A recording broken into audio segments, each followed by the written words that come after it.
Conferencia número 11. El Cordero Fidedigno. ¿Por qué?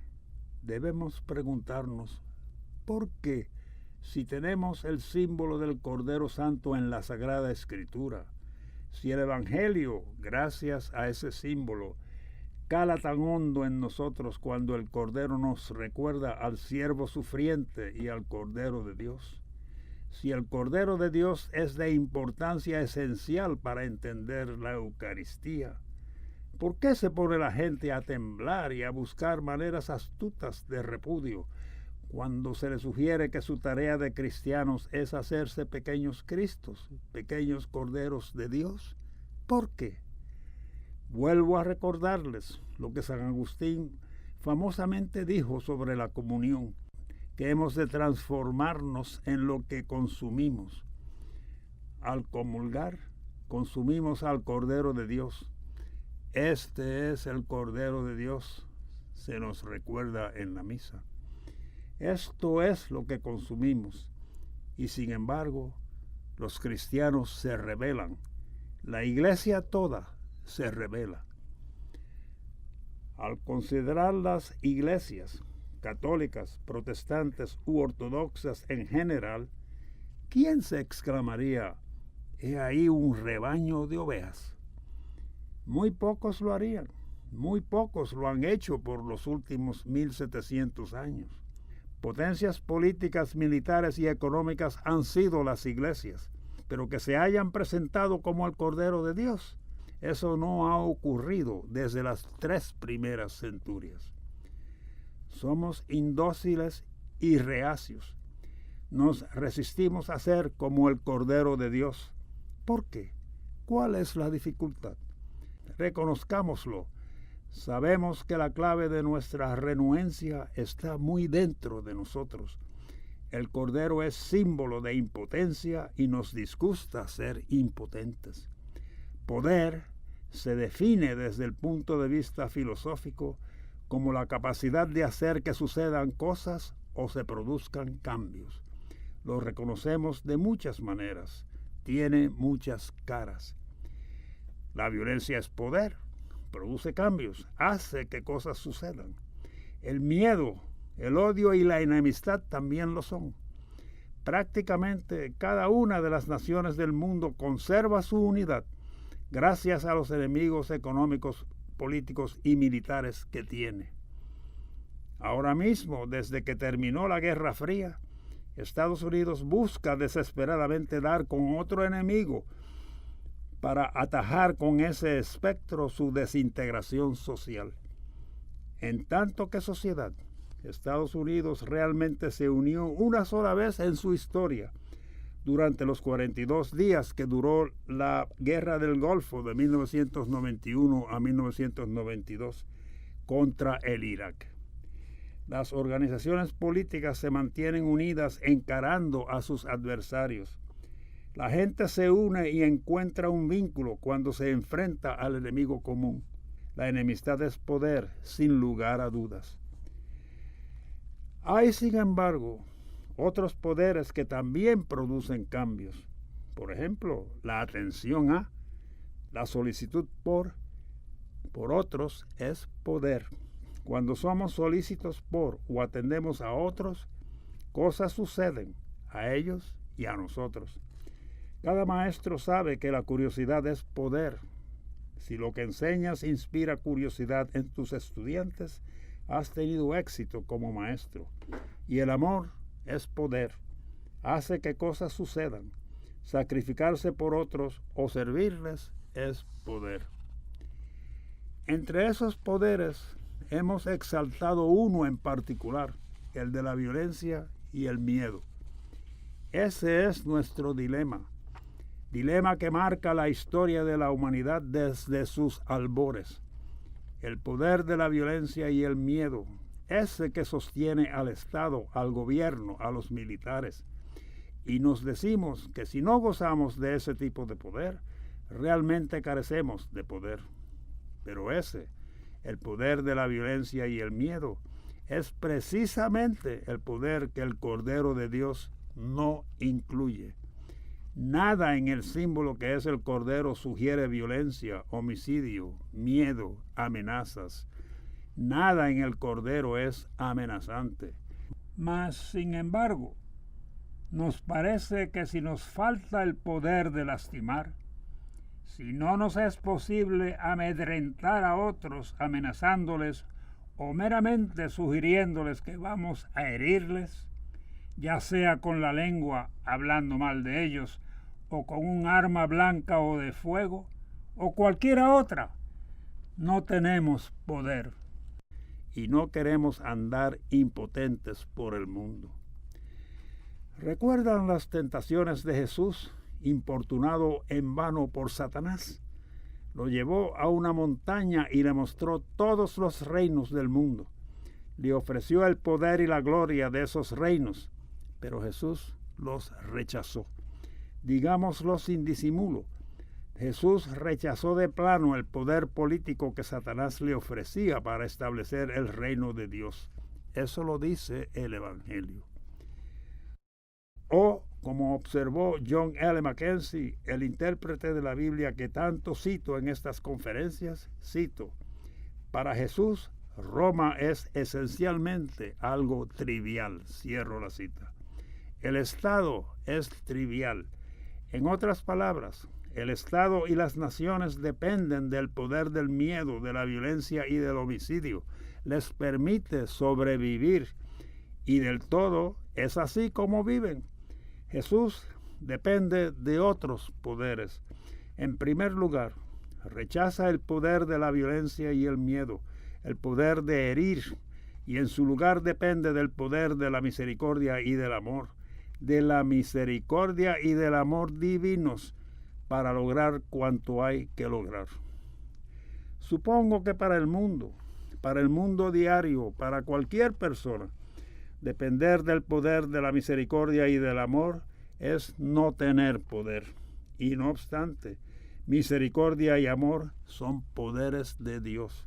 Son el poder de Dios. Verdaderos poderes. Mediante la misericordia y el amor suceden cosas que desafían a la imaginación y que además protegen. Hay una persona ya célebre, una mujer, Madre Teresa, que va por doquier sin guardaespaldas. Todos la conocen. Opina de esto y aquello. Habla en público cuando lo cree necesario. Nadie la manda a callar. Y visita lugares donde ni siquiera la policía se atreve a entrar. ¿Cómo y por qué? Porque los pobres saben que Madre Teresa es su servidora genuina. No le precisa arrogarse el título de funcionaria pública por aquello de gozar de una vida fácil y prestigiosa que le permitiría ser otra manda más y dar órdenes a diestra y siniestra. Haga esto, haga aquello, no entre, no hable, póngase aquí, póngase allá, etcétera, fastidiando por engreída. Madre Teresa en verdad sirve a los pobres, en verdad es agente de misericordia y de amor. Y los pobres lo saben en todo el planeta.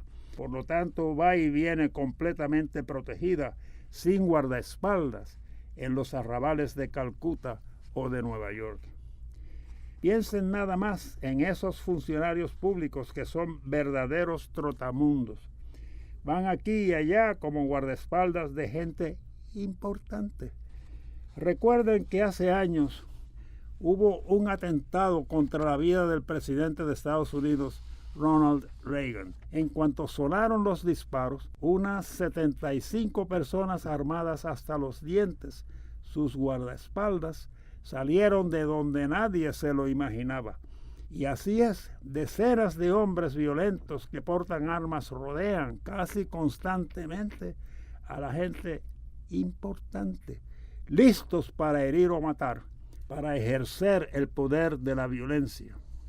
Hay poder en la misericordia y el amor, pero para que surta efecto es menester emplearlo. Sin lugar a dudas, los evangelios nos revelan que a Jesús no le importaba en absoluto la política, judía o romana, la política de gobernar. No le interesan los reinos de este mundo. Sí le interesa el reino de Dios. Creemos que debemos llevar las riendas del gobierno si realmente deseamos que cosas sucedan. Pero a Jesús, según decía Mackenzie, eso le parecía trivial porque no cambia nada. Ahora bien, Jesús sí vino al mundo con poder y se lo transmitió a la iglesia. Ese poder se nos manifiesta en Pentecostés, el cumpleaños de la iglesia. Es el poder de Dios en Cristo resucitado, el poder del Espíritu Santo, un poder verdadero y siempre, siempre misericordia y amor. ¿Recuerdan ustedes que justo después del domingo de Pentecostés, entre comillas, Pedro y Juan subían al templo y había allí un hombre tullido de nacimiento al que llevaban y ponían todos los días junto a la puerta del templo, llamada Puerta Hermosa, para que pidiera limosna a los que entraban? Cierra la cita. Hechos 3, 1 al 2. La vida de un tullido no es lecho de rosas, y este era limosnero.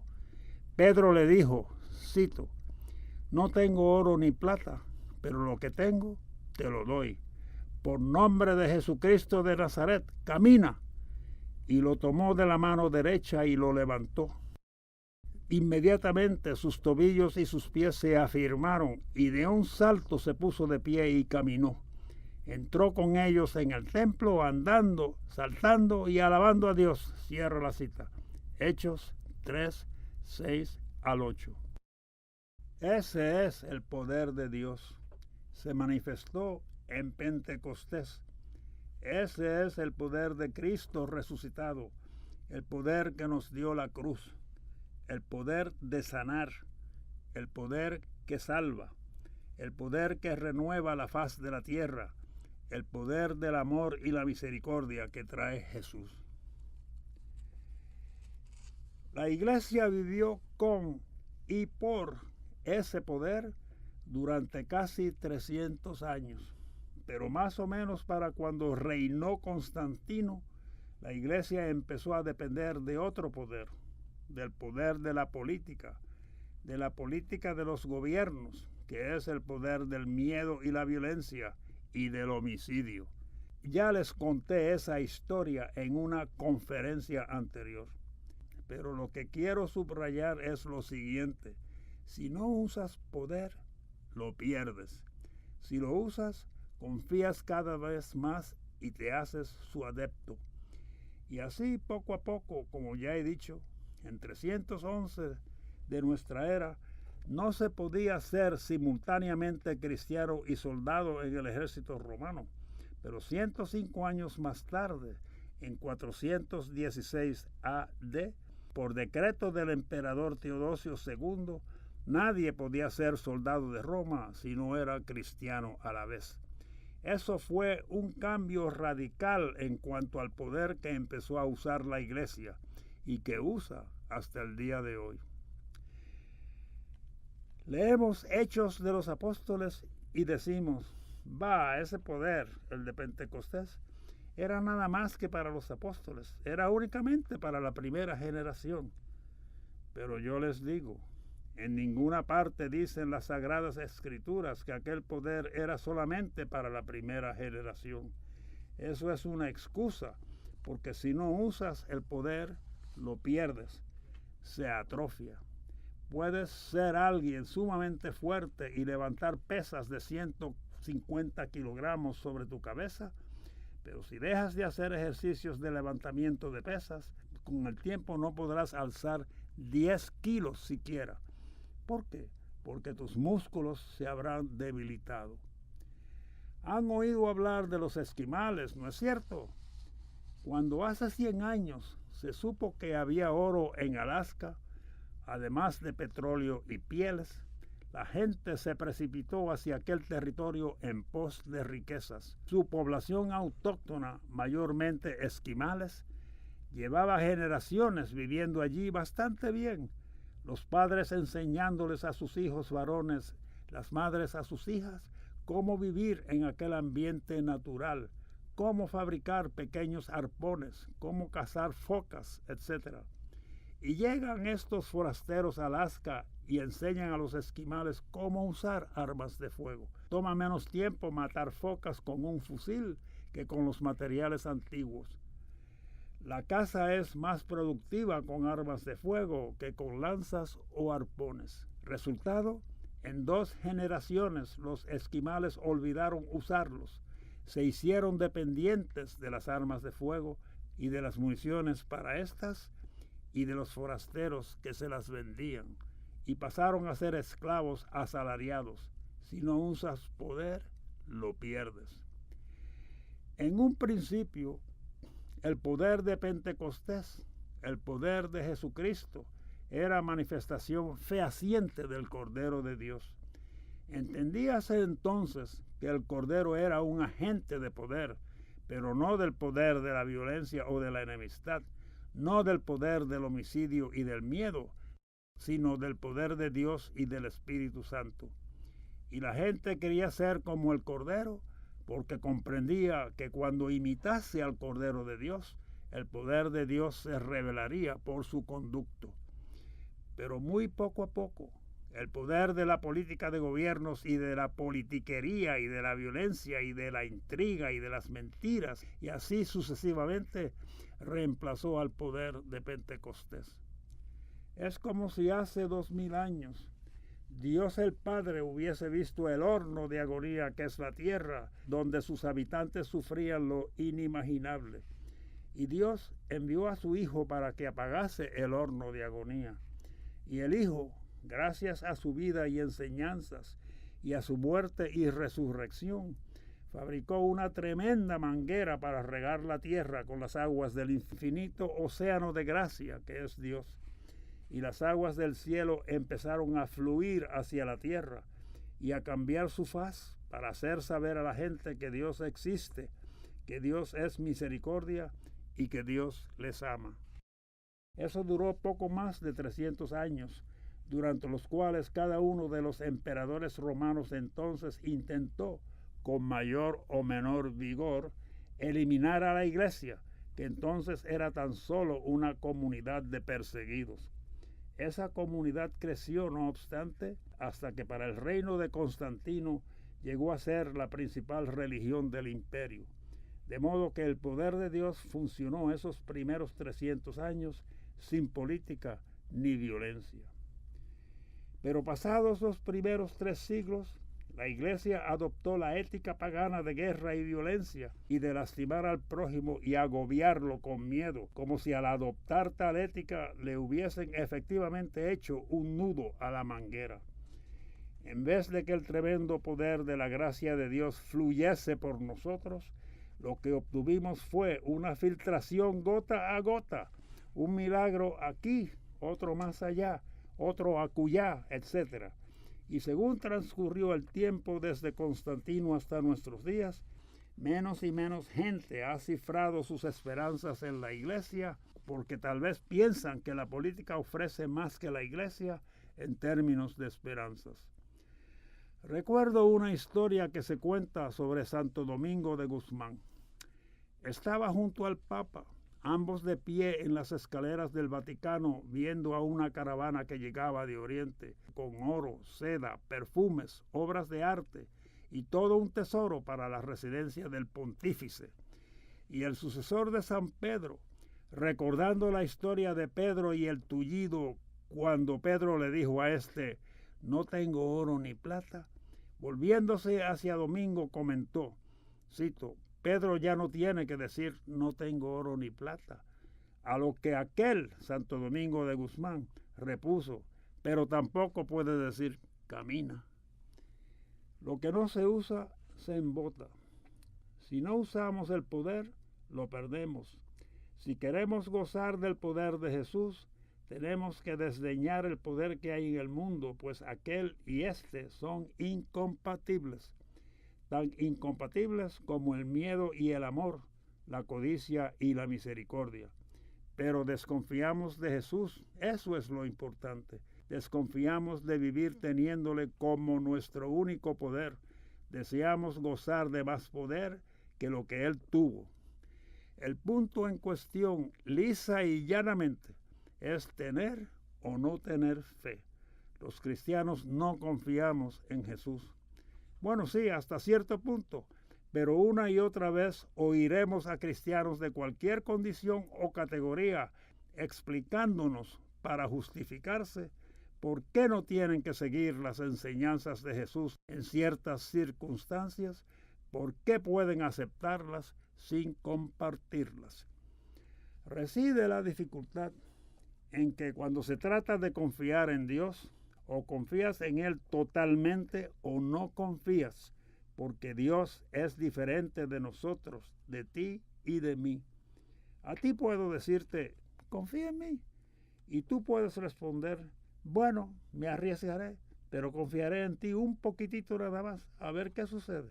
Pero si se tratase de Dios que es todopoderoso y que es amor, entonces o confías en Él o no. Jesús nos lo dice de manera muy explícita. En el mismo medio del capítulo del Evangelio de San Mateo, en el mismo medio del Sermón de la Montaña, el Sermón de la Montaña que Juan Pablo II en su encíclica Evangelium Vitae llamó la carta magna de la vida cristiana, en el mismo medio de ese trecho Jesús nos dice que es absolutamente necesario confiar, a lo cual sus discípulos deben atenerse.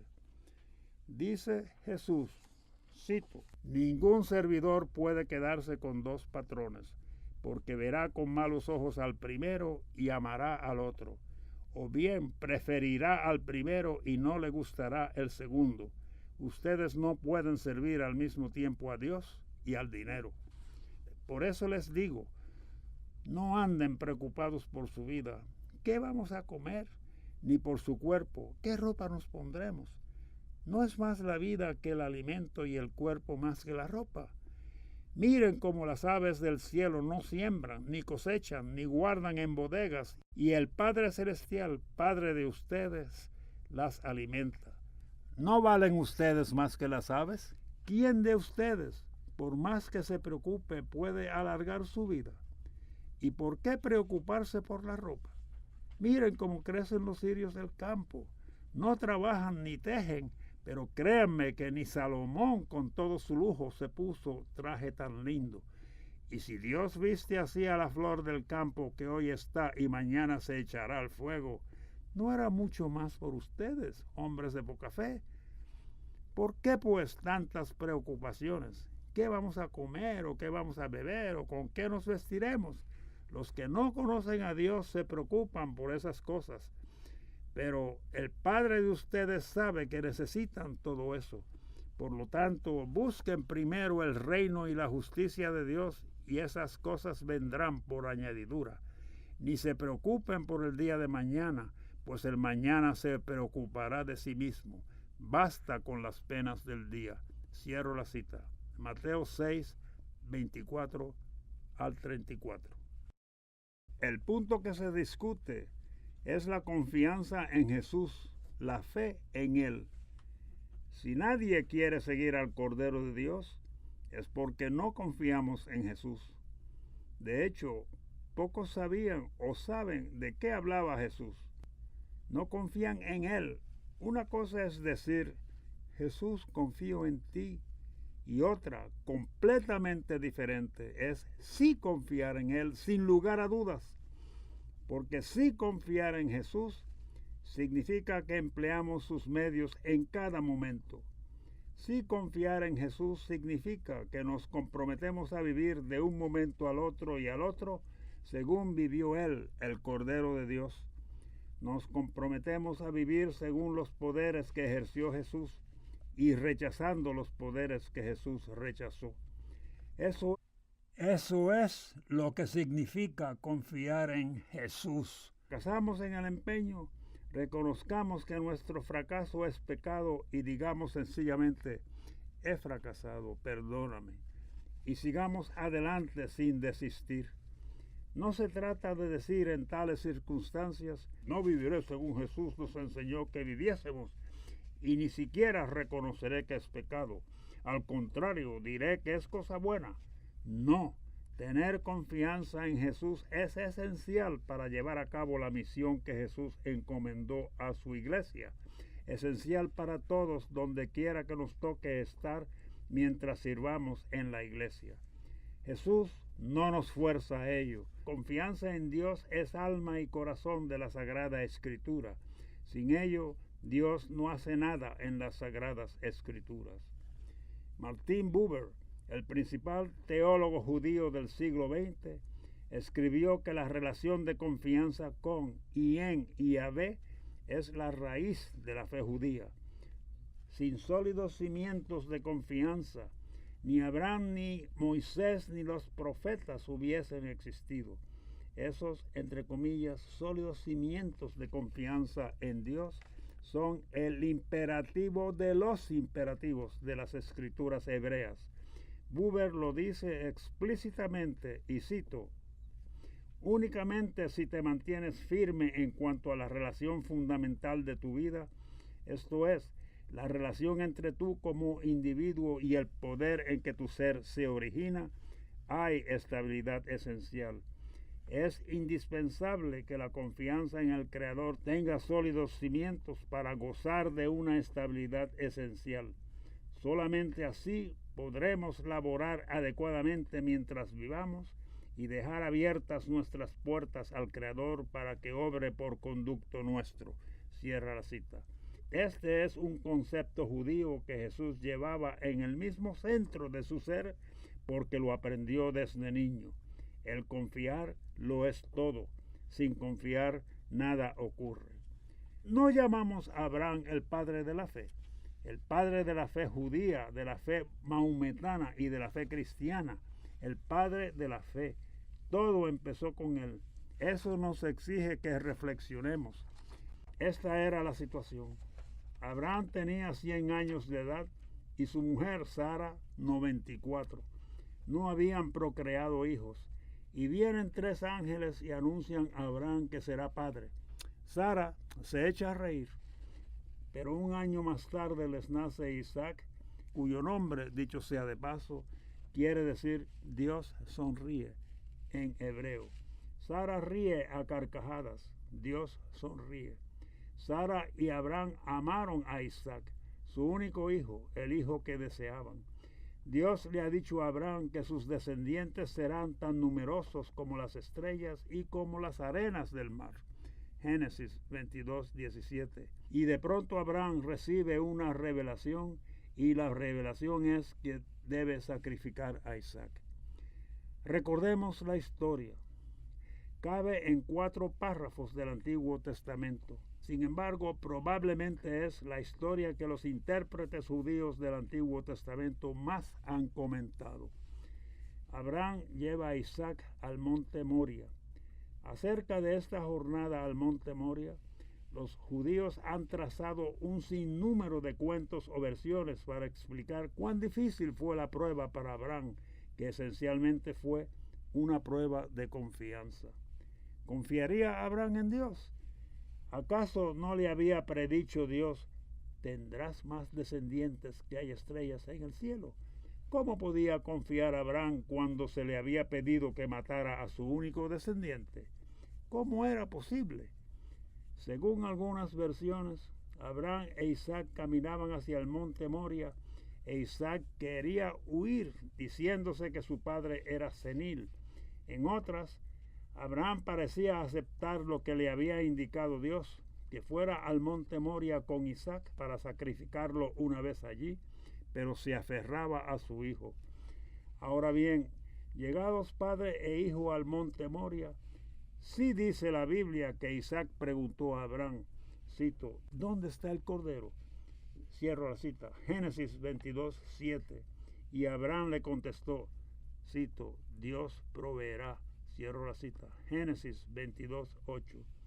Según refieren este episodio los escritores judíos del Antiguo Testamento, es como si Dios hubiese puesto brasas en las manos de Abraham y le hubiese dicho, tómalas, que no te quemarán. Y Abraham creyó en lo que Dios le decía, confió en Dios. Sabemos lo que ocurrió. apareció un carnero con los cuernos enredados en el zarzal. Se le revela a Abraham que no debe derramar sangre como sacrificio, y con ello una cepa totalmente distinta de religión llegó al mundo. Pues recordemos que para entonces sacrificar al primogénito era, entre comillas, lo más natural del mundo. Hay en los templos del Irak de aquella época paredes enteras donde la gente encerró jarrones que contienen los restos de bebés sacrificados para aplacar a los dioses. Hasta tiempos recientes, el sacrificio de niños fue aceptado como algo normal y perdura aún el sacrificio a Dios, es decir, a menos que no hayamos vivido en lugares donde la naturaleza aterroriza a los habitantes, es difícil comprender cómo puede la gente llegar a ese extremo con tal de sentirse del lado de Dios.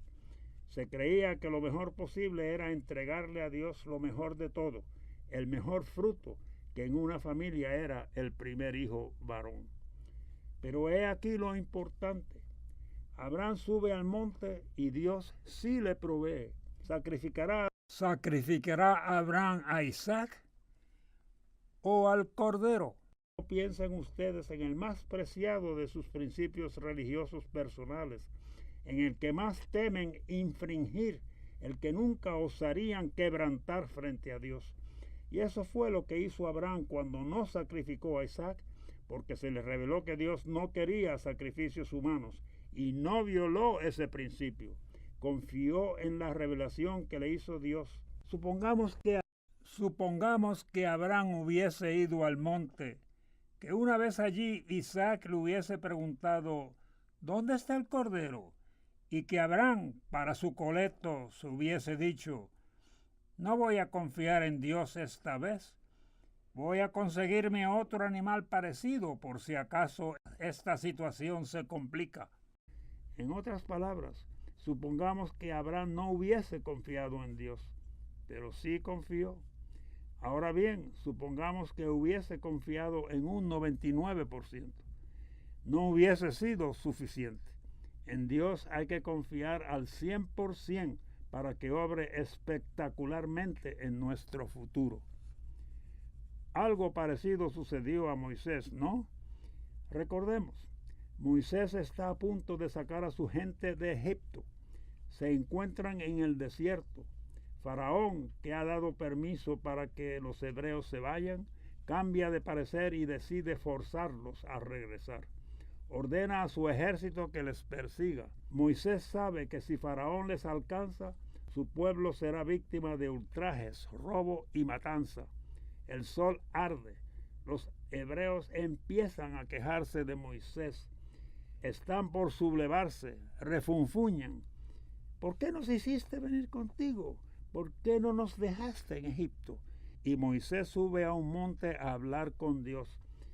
¿Y qué le dijo Dios? No lo olviden, 2 palabras. Sigue adelante. Nada explicó a Moisés. Sigue adelante, no más. Y por supuesto, el mar se abrió y pudieron cruzar al otro lado. Se salvan. El éxodo concluye felizmente y cambia la historia del mundo. Pero supongamos que Moisés, al bajar del monte, hubiese dicho, bueno, sí, Dios me dijo que siguiésemos adelante y así lo haremos. Pero caramba, por si acaso, delegaré en algunos de ustedes para que se den vuelta y averigüen si puedo llegar a un acuerdo con Faraón. Pero no es así la cosa. Con Dios no se puede tener, entre comillas, confianza parcial. Tiene que ser total. Supongamos que vivíamos hace 2000 años y que queríamos cambiar al mundo. ¿Cómo hubiésemos procedido? ¿Qué hubiésemos hecho? Bueno, pensando como pensamos hoy, hubiésemos ido al Senado de Roma, dado a conocer allí nuestras reclamaciones y persuadido a los senadores que había que cambiar al mundo de tal y tal manera. O quizás hubiésemos derrocado a César. O nos hubiésemos apoderado del ejército para verdaderamente efectuar cambio.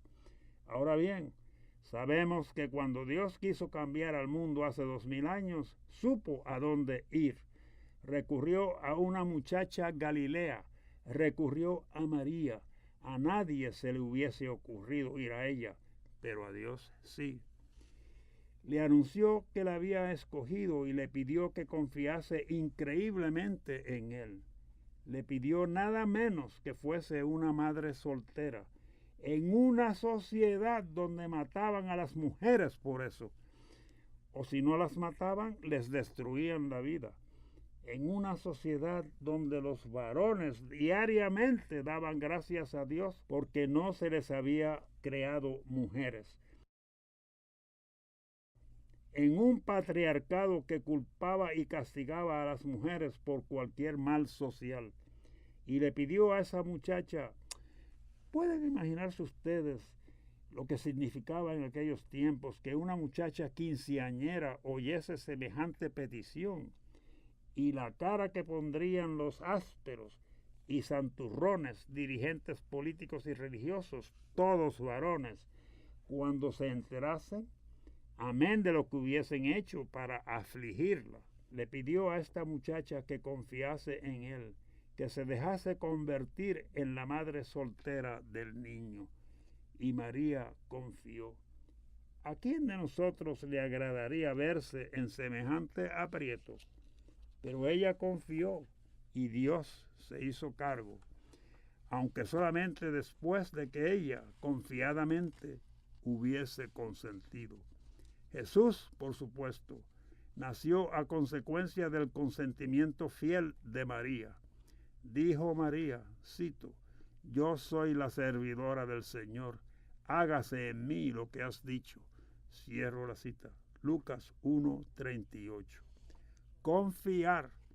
En Getsemaní, Jesús, confiando en que comprende bien a su Padre y que su Padre ama al siervo del sumo sacerdote, siervo que lleva un arma en sus manos y a quien Pedro acaba de cortarle una oreja, ordena a éste que vuelva a envainar su espada.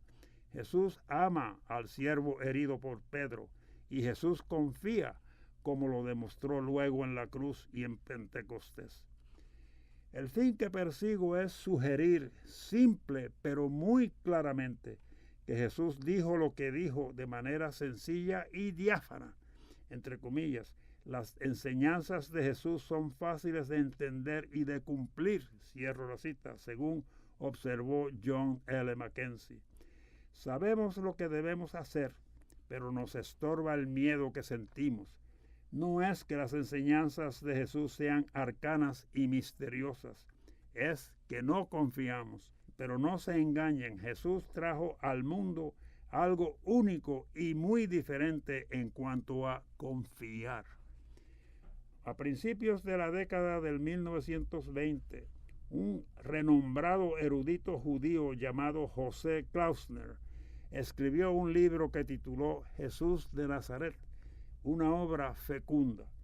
Por primera vez, utilizando el método de estudios de Martin Buber, Klausner, investigó la realidad de que Jesús fue judío y lo que eso significa. Por ejemplo, si yo fuese irlandés, viviría en cierto ambiente. Si alemán, en otro muy diferente. Nuestra identidad colectiva inevitablemente afecta cómo hablamos, cómo actuamos, etc. Con el judío Jesús pasa lo mismo. Y el Jesús de Nazaret de Klausner es un libro muy positivo acerca de la persona Jesús, quién era, cómo vivió en el mundo judío de aquellos tiempos. Klausner señala ciertas cosas que en mi concepto son muy importantes en términos de confiar, en términos de Dios y en términos de Jesús. Cosas que se dan por entendidas entre los judíos, pero que los cristianos ignoran o a las cuales hacen caso omiso. Permítanme que les lea un pasaje de la obra de Klausner. Dice así, cito, algo más había en la idea que Jesús tenía de Dios que el judaísmo no podía aceptar. Jesús dice a sus discípulos que amen a sus enemigos tanto como a sus amigos, porque el Padre Celestial hace que el sol alumbre al mal igual que al bien y hace llover lo mismo sobre los buenos que sobre los malos. Con ello, Jesús introduce algo nuevo. Amar al enemigo es algo nuevo en el concepto de Dios, pero sus enseñanzas no han probado que sea posible.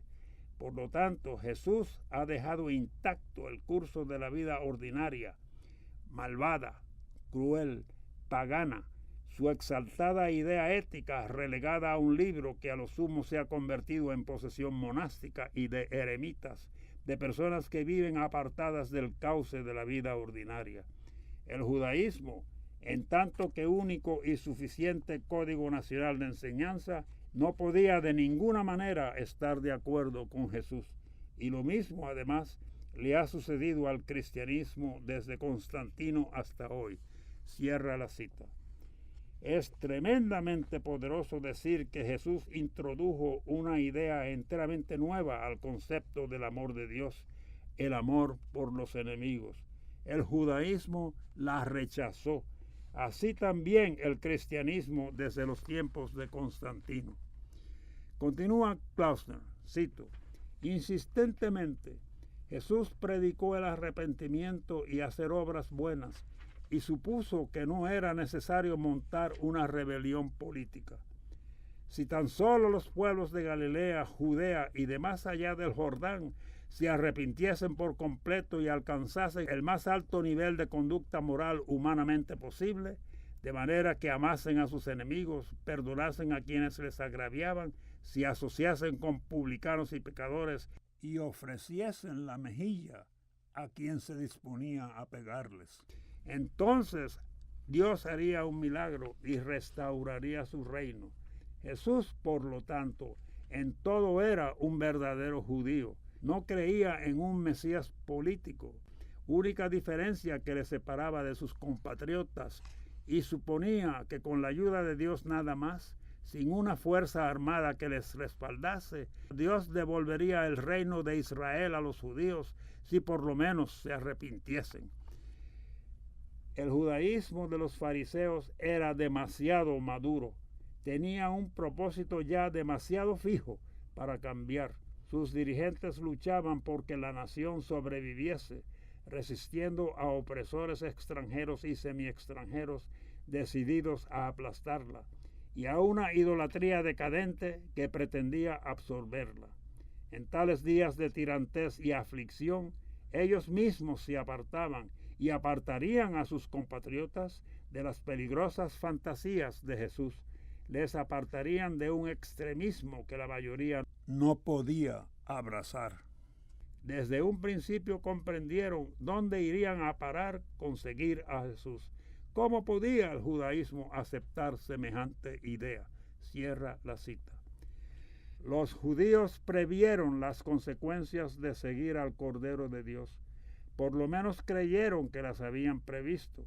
Creyeron equivocadamente, pues nunca vieron la resurrección ni Pentecostés. Y si no vemos ni una ni otro, hemos rehusado confiar en Jesús porque ¿recuerdan aquel círculo que dibujé con tiza en la pizarra? ¿Cuánto vemos? Muy poco en nuestro mundillo 2x4. Allí no anticipamos cómo se desenlazará el asunto, qué consecuencias tendrá, y por lo tanto seguimos dependiendo de la violencia y del miedo y de las amenazas de un mesianismo político, a pesar de que Jesús trajo algo de un alcance infinitamente mayor, la resurrección, Pentecostés y el reino de Dios. Con que lo que les digo es lo siguiente: Jesús habló claramente. El Cordero de Dios es símbolo de una luminosidad evidente. No se confundan pensando lo contrario. Sabemos muy bien lo que significa el Cordero de Dios. Servir sufriendo a una humanidad que sufre. Amar como Cristo amó. Rechazar lo tenebroso, la enemistad, la violencia, el homicidio, el herir, el chismear y todo lo que se les parece. Significa ser vulnerable para poder servir, amar y actuar con misericordia. En el ábside de esta iglesia, de la iglesia donde hoy dicto esta conferencia, hay un retrato de Santa Teresa de Lisieux, de quien se ha dicho que es la santa más poderosa de nuestro tiempo. Es probable que en este siglo XX de Caín, de guerra y destrucción, Teresa haya traído paz a más gente que nadie. El Papa la designó copatrona de misiones 2 años después de su canonización en 1927. Y he aquí que esta hermana de Lisieux, esta monja que murió a la edad de 24 años en el convento de carmelitas de un pueblo tan poco importante como Lisieux, la denominan copatrona de las misiones. Francisco Javier, un gran misionero, es el patrón de las misiones. Eso se entiende, pero Teresa vivió una vida al parecer insignificante, salió muy poco de su convento y nunca muy lejos de su pueblo natal en la provincia de Francia que se llama Normandía. ¿Cómo terminó copatrona de misiones? Próxima a morir, Teresa escribió una carta de la que nadie supo hasta que fue beatificada. En ella relató Teresa a una amiga que se sentía muy enferma, tan enferma que ya casi no podía orar. Sabemos que eso puede suceder. Y como Teresa casi no podía orar, podía amar a Dios. Y añadió en su carta: he ideado una manera de amar a Dios, por lo menos lo intentaré. Cuando me saquen al patio del convento en la silla de ruedas en que me llevan a tomar aire, entre paréntesis, a esas alturas de su enfermedad, Teresa respiraba con mucha dificultad, cierro el paréntesis, en que me llevan a tomar aire y me levanten y me pidan que dé unos pasos. Saldré de la silla de ruedas y los que pueda dar se los ofreceré a Jesús. Le diré a Jesús: si aceptas mi pequeño esfuerzo, ayudarás también a uno de esos misioneros que están allá, lejos de aquí, en peores condiciones que las mías. Ayudarás al que de esos misioneros esté a punto de caer al abismo, moral, física, mental y espiritualmente. Y mediante este esfuercito mío, lo sacarás del precipicio.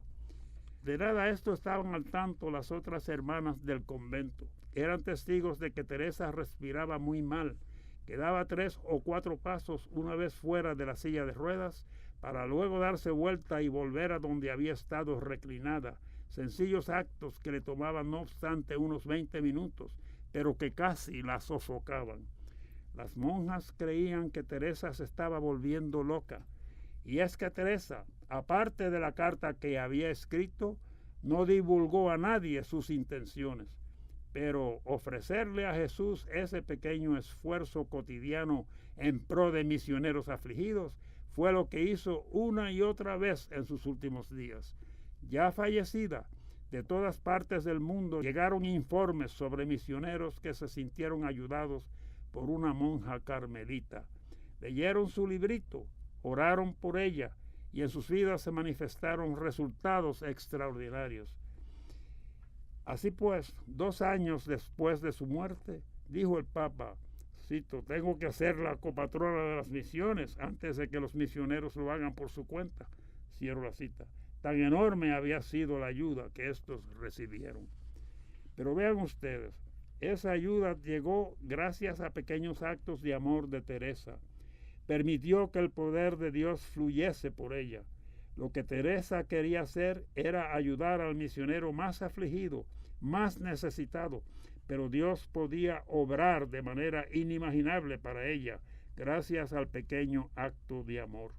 Ahora bien, lo importante de este asunto es que Teresa confió en su unión con Cristo.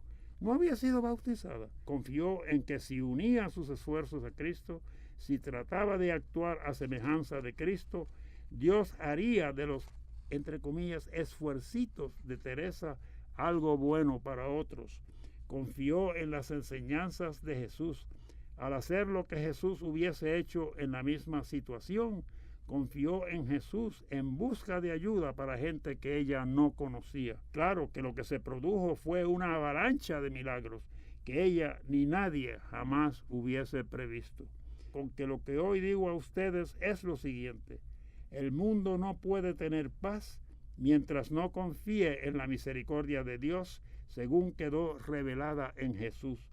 No hay otra manera, ni negociaciones, ni arbitrajes, ni pactos, ni alianzas. El mundo no encontrará paz hasta que confíe en la misericordia de Dios según quedó revelada en Jesús.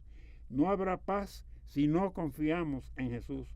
Los llamados a vivir con esa fe somos la iglesia, y somos ustedes, y soy yo. Encontraremos mil excusas para alegar que Jesús no quiso decir lo que dijo, cuando en verdad las excusas solamente expresan nuestra falta de fe en que Él es el Mesías y es Dios. Así que les dejo con esta advertencia. Cuando sientan la tentación de no actuar como Jesús, de no vivir como el impotente y vulnerable Cordero de Dios, impotente y vulnerable según los criterios de este mundo, digan una y otra vez: Jesús, confío en ti, y hagan lo que se supone que hagan. Vivan el momento semejante al de Cristo, y recuerden repetir cuando sientan esas tentaciones las palabras que Moisés oyó de labios de Dios: adelante, Dios proveerá.